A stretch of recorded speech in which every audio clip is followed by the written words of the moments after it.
Ikasgintza. Ata ongo langintza garrantzitsua. Aia auzoan basoak ketan ikusomen zitezkeen ikaskinen lanen ondorioz.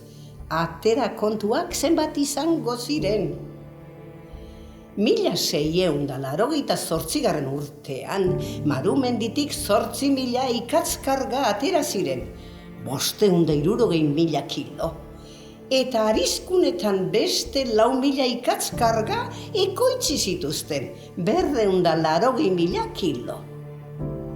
1880 urtean, Ataunen 8 ikazkin sail zeuden. 1900 urtean berriz 12 ikazkin sail.